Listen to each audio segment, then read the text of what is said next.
Bonjour à tous, bienvenue dans le 1245 sur BB24.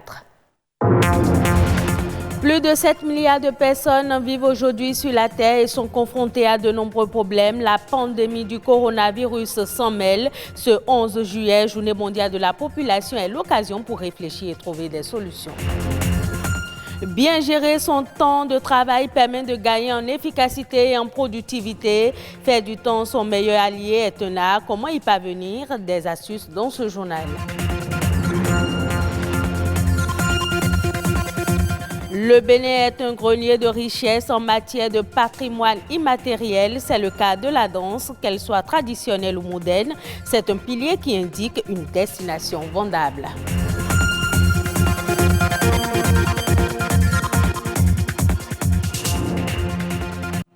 La population mondiale s'agrandit à mesure que le temps passe. Plus de 7 milliards de personnes vivent aujourd'hui sur la Terre. La journée mondiale de la population, célébrée ce 11 juillet, vient rappeler au monde les problèmes sociaux et logistiques auxquels nous sommes confrontés. Cette année, le thème de cette célébration se base sur la crise sanitaire que traverse le monde, la pandémie du coronavirus.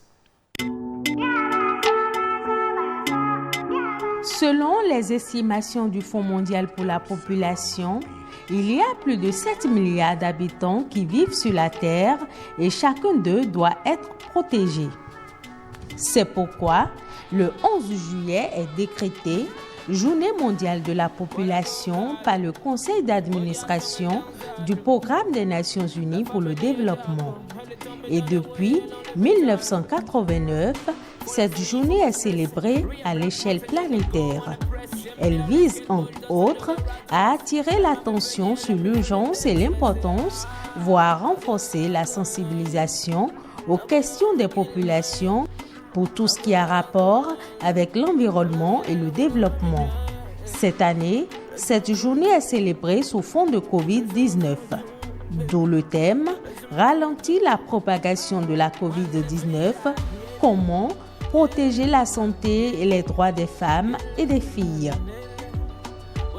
En choisissant ce thème, le Fonds des Nations Unies pour la population estime que les femmes, qui représentent la grande majorité des agents de santé, sont exposées au coronavirus. Une étude récente du FUNUAP souligne que 47 millions de femmes vivant dans les pays à revenus faibles ou intermédiaires seraient dans l'indisponibilité d'accéder à des moyens de contraception modernes et que 7 millions de grossesses non désirées seraient à prévoir si les mesures de confinement étaient prolongées de 6 mois. La population mondiale devrait atteindre 8,5 milliards d'individus en 2030, puis passer à 9,7 milliards en 2050 selon les prévisions et les statistiques démographiques des Nations Unies. Ainsi, le taux de fécondité au niveau mondial devrait passer de 2,5 enfants par femme en 2019 à 2,2 enfants par femme en 2050. L'espérance de vie a progressé de manière spectaculaire au cours de ces dernières années, soit 12,6 ans en 2019 et passera à 77 ans en 2050.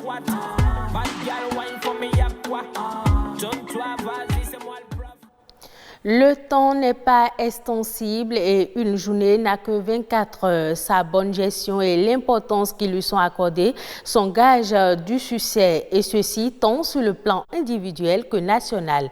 Bien gérer le temps est aussi un des vecteurs clés du développement. Mais alors, comment disposer de son temps et quelles sont les habitudes et petites astuces à intégrer au quotidien pour en faire un allié? Rebecca Adjinakou s'est penchée sur la question.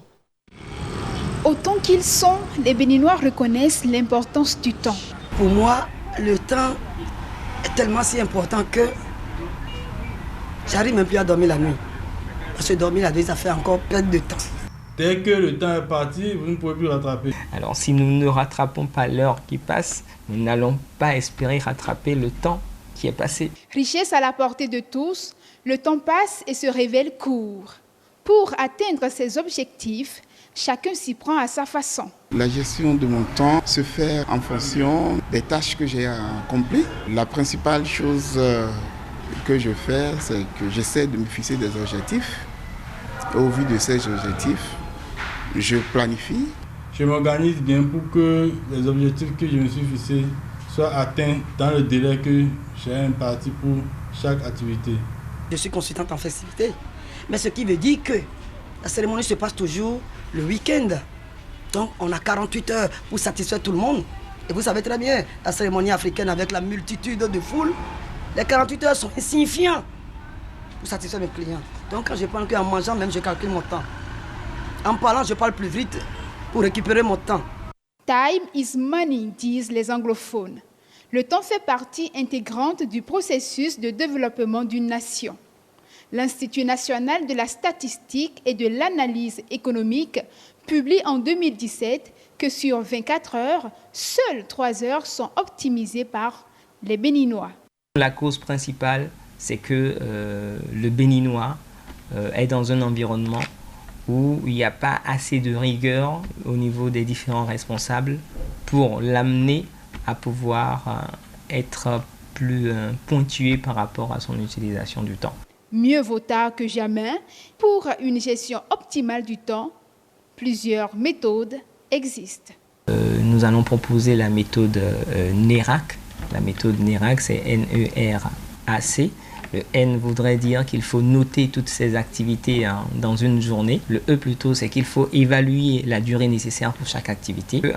Après avoir évalué la durée nécessaire, il faut réserver le temps de sécurité pour gérer les urgences ou les embouteillages qu'il faudrait avoir. Le R, c'est arbitrer les priorités parce que vous avez une flopée d'activités, mais il faut pouvoir savoir celles qui sont prioritaires et les mettre en avant des autres. Et le C, c'est enfin, après avoir déroulé votre journée, contrôler ce qui a été réalisé pour faire un peu ce qu'on peut appeler du suivi et évaluation. L'heure après l'heure n'est plus l'heure et loin de laisser le temps au temps, utilisons-le à bon escient. Les danses traditionnelles, le Bénin compte plus d'une centaine dans son répertoire des arts et cultures. Elles constituent une immense richesse culturelle. Comme la musique, chaque danse porte un nom et peut être une offre touristique. Sur quel levier culturel les gouvernants doivent agir pour mieux vendre le tourisme à travers les danses traditionnelles? Api Goudou, gestionnaire de patrimoine culturel, propose quelques actions culturelles. Il y a le Zenli, que tout le monde connaît, qui est rénové par une icône à l'Ekwerahou. Il y a le Rungan, il y a le Doba, il y a le Toba Rayé, il y a... Donc ça, je vis déjà un peu vers la zone Marie, pour dire qu'il y a le Toba, il y a le Tiengoumen, il y a le Abadja, du côté du Mono, il y a le Atchikpe, il y a le Gogourou, il y a le Zenli Bété du côté de Sahoué, il y a le Akoto Zenli du côté de Lomé, il y a par exemple le Tipenti du côté de l'Atakora, il y a le Tilaberi du côté de Wama, il y a le Atcharoun, il y a le Adjogan au niveau de Lomé, par exemple, de Porto Novo, c'est une danse princière.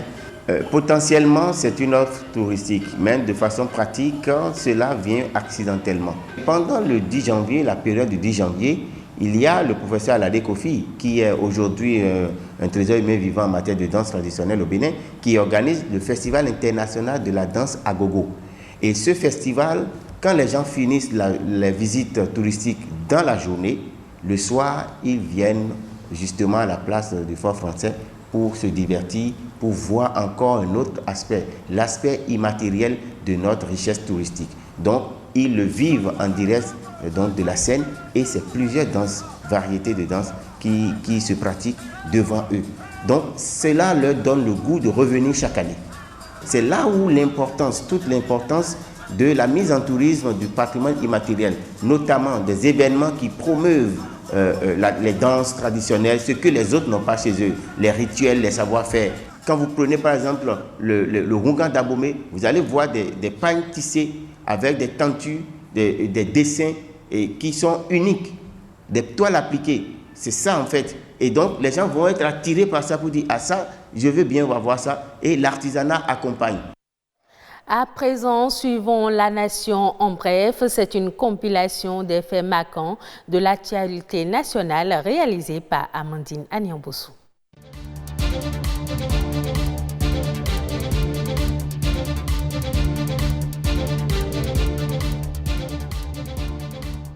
Le gouvernement a homologué les prix de cession des intrants aux producteurs pratiqués au cours de la campagne cotonnière écoulée. Idem pour les prix d'achat du coton graine.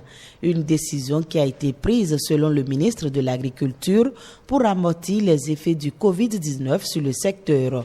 Cela permettra également au Bénin de maintenir son rang de leader africain en matière de qualité et de productivité. Selon Gaston Dossoui, les coûts des intrants utilisés pour la culture du coton au Bénin ne subiront pas de changement cette année. Il s'agit également d'encourager les producteurs et maintenir la qualité et la productivité nationale dans un contexte de crise sanitaire due à la pandémie du coronavirus.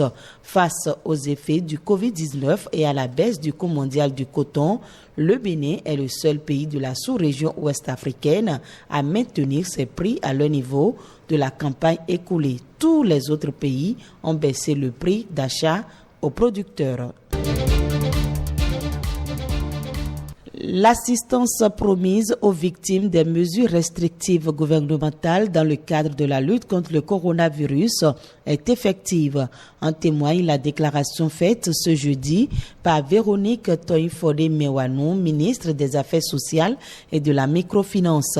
Selon elle, la majorité des bénéficiaires a commencé par percevoir cette subvention via des transferts monétaires sur leur téléphone mobile depuis le mercredi. Elle a précisé qu'on observe des différences dans les subventions et elles dépendent de 3 choses: le caractère formel ou non de l'activité, la situation géographique de l'activité et également ce qui a été déclaré en termes de perte de revenus durant la période de mise en œuvre de ces mesures restrictives.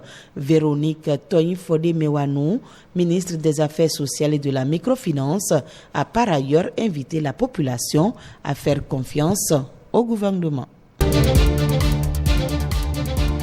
Il n'y aura pas le traditionnel défilé militaire de la fête nationale à l'occasion des 60 ans de l'indépendance du Bénin en raison de la crise sanitaire.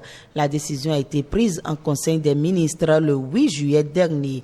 Le gouvernement annonce en lieu et place un dépôt de gerbes au pied du monument aux morts et une revue des troupes symboliques. Cette célébration minimum est prévue pour honorer la mémoire des illustres disparus et saluer les forces de défense et de sécurité.